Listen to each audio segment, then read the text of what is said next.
Hence, I get lot of patients who are suffering from hair loss and they are planning for hair transplantation. और वो जानना चाहते हैं कि क्या हेयर ट्रांसप्लांटेशन के लिए क्या एग्जैक्ट एज होती है, क्या बेस्ट एज होती है, हमें हेयर ट्रांसप्लांटेशन क्या इनिशियल फेज में करा लेना चाहिए या हमें कुछ वेट करना चाहिए हेयर लॉस जो है वो थोड़ा स्टेबल हो जाए उसके बाद ट्रांसप्लांट कराएं, या क्या मिनिमम या क्या मैक्सिमम एज है हेयर ट्रांसप्लांटेशन की। एज से रिलेटेड काफ़ी कंफ्यूजन रहता है पेशेंट्स को। इस वीडियो में हम यही बात करने वाले हैं कि what is the right age for hair transplantation.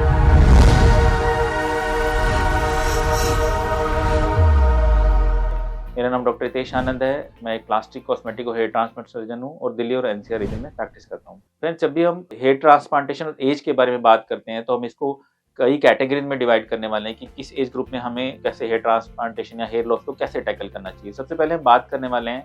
जो हमारे पास मेजॉरिटी पेशेंट आते हैं 17 टू 20 ईयर एज ग्रुप के। ये यूजुअली ऐसे स्टूडेंट्स होते हैं जो पढ़ाई कर रहे हैं, स्टडीज कर रहे हैं, और क्योंकि कॉम्पिटेटिव एग्जाम्स की तैयारी कर रहे हैं, स्ट्रेस का रेशो काफ़ी रहता है, इनका स्लीप यूजुअली डिस्टर्ब रहता है और इनका न्यूट्रिशनल डेफिशिएंसीज हमेशा होते हैं, स्पेशली उन बच्चों की जो अपने सिटी से बाहर रह रहे हैं जहाँ वो रहते हैं अपने पढ़ाई के या एजुकेशन के लिए या अपने कॉम्पिटेटिव एग्जाम्स के लिए। तो इन पेशेंट्स के अंदर हमारा एम ही रहता है कि हम इनिशियली इनके जो भी है हेयर कंजर्वेशन मेथड्स को इस्तेमाल करें, हेयर रिस्टोरेशन की तरफ ना जाएं, हम इनके एग्जिस्टिंग फॉलिकल्स को ही कंजर्व करने की कोशिश करते हैं, जिसके लिए हम पेशेंट्स को multiple courses of low dose vitamin therapy देते हैं। हम पेशेंट्स को नॉर्मली लाइफस्टाइल मॉडिफिकेशन के बारे में बताते हैं, हम इनके कुछ सेशन पीआरपी और हेयर मेसोथेरेपी के ले सकते हैं। ये पेशेंट अपना जो स्ट्रेस के लेवल को, अपने स्लीप के पैटर्न को थोड़ा कंट्रोल करते हैं, तो ये इन सब चीज़ों से इनका यूजुअली काफ़ी अच्छा रिजल्ट आता है और अपने ये हेयर लॉस को कंट्रोल कर पाते हैं। तो इन पेशेंट में यूजुअली हम हेयर ट्रांसप्लांटेशन की एडवाइस नहीं करते हैं। सेकंड कैटेगरी ऑफ पेशेंट वो आते हैं जो कि 21 टू 25 ईयर्स एज ग्रुप के होते हैं।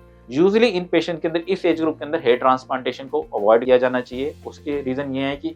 इस एज के अंदर हेयर जो लॉस है वो भी स्टेबल नहीं हुआ है। इस एज के अंदर अगर ये पेशेंट हेयर ट्रांसप्लांटेशन के लिए जाते हैं तो एक तो ये डिमांड करते हैं कि इनकी जो हेयर लाइन जो है उसको हम लो प्लेसमेंट दें, इनमें डोनर एरिया को ज़्यादा हाई डेंसिटी की रिक्वायरमेंट इन पेशेंट्स की होती है। प्लस ये पेशेंट्स को थोड़ा कमिटमेंट नहीं होता, ये पेशेंट ये चाहते नहीं है कि हम इस मेडिकल मैनेजमेंट को लाइफ लॉन्ग फॉलो कर सकें। इनमें डोनर एरिया की जो अवेलेबिलिटी थोड़ी कम होती है, और साथ ही साथ इन पेशेंट के अंदर एज ए सर्जन हमें पता है कि अगर इनका इनिशियल फेज के अंदर इतना हेयर लॉस हो रहा है तो ये पेशेंट जो है लॉन्ग टर्म के अंदर भी इनका हेयर लॉस होने की चांसेस हैं, इनका बॉल्डनेस का पैटर्न जो है वो बढ़ सकता है। तो ये नॉर्मल रीजन है जिसमें 21 टू 25 ईयर्स की एज के अंदर normally hair transplant surgeon hair transplantation को अवॉइड करने के लिए बोलते हैं। अब प्रॉब्लम ये आती है कि मेजॉरिटी पेशेंट जो हम आजकल के टाइम में देख रहे हैं वो 21 टू 25 ईयर्स की एज ग्रुप में आ रहे हैं और हेयर ट्रांसप्लांटेशन के लिए रिक्वेस्ट कर रहे हैं। इन पेशेंट के अंदर हेयर ट्रांसप्लांटेशन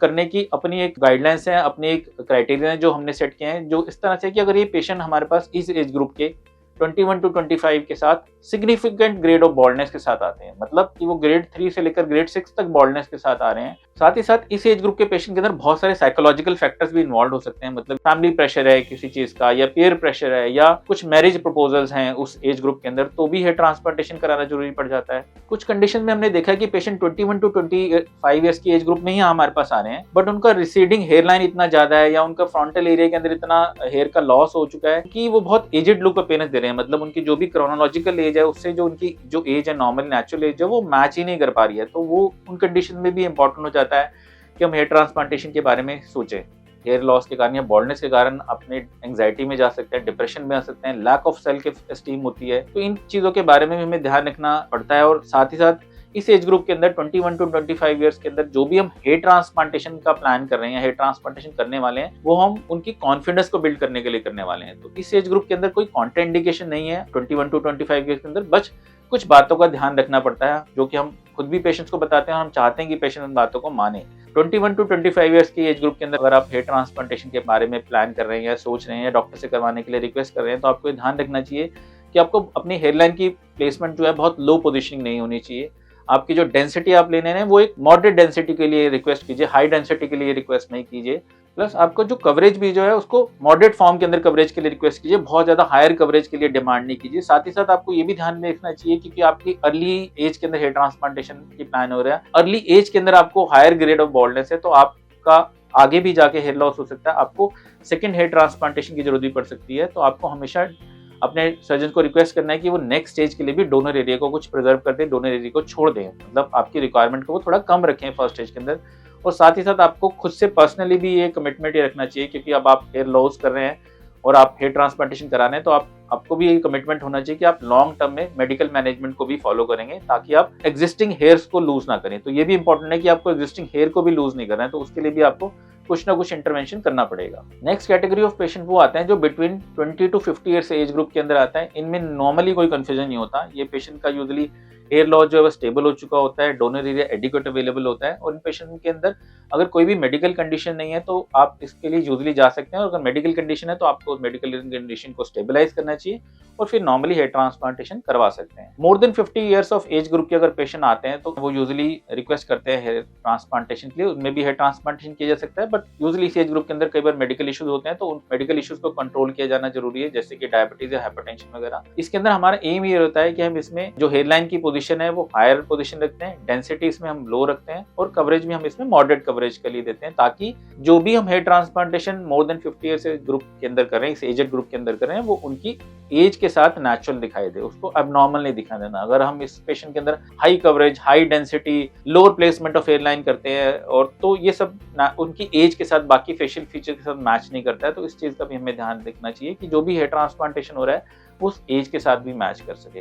तो अगर इन समरी में बात किया जाए तो अगर पेशेंट हमारे पास आते हैं और कम एज ग्रुप के पेशेंट आ रहे हैं और हेयर ट्रांसप्लांटेशन करा रहे हैं, तो उसमें कोई कॉन्ट्रा इंडिकेशन नहीं है, प्रोवाइडेड हमें ये ध्यान रखना पड़ेगा कि एक जो डिसीजन जो लेना है वो एक कॉमन डिसीजन होना चाहिए बिटवीन सर्जन, बिटवीन पेशेंट और रिलेटिव ऑफ द पेशेंट की। और ये चीज़ों का ध्यान रखना है कि पेशेंट का साइकोलॉजिकल स्टेटस कैसा है, उसका सोशल फैक्टर्स कैसे हैं, मतलब सोशल कोई ऐसे फैमिली की तरफ से प्रेशर या उसको मैरिज प्रपोजल तो नहीं आ रहे हैं, प्लस उसका साइकोलॉजिकल स्टेटस कैसा है, बहुत एंग्जाइटी या डिप्रेशन में तो नहीं जा रहा है। तो अगर ऐसा कुछ होता है तो एक कंबाइंड डिसीजन लेना चाहिए। और एज सच कोई कॉन्ट्रा इंडिकेशन नहीं है हेयर ट्रांसप्लांटेशन अर्ली एज में करने के लिए, बट ये इसके साथ राइडर हमेशा रहना चाहिए कि पेशेंट को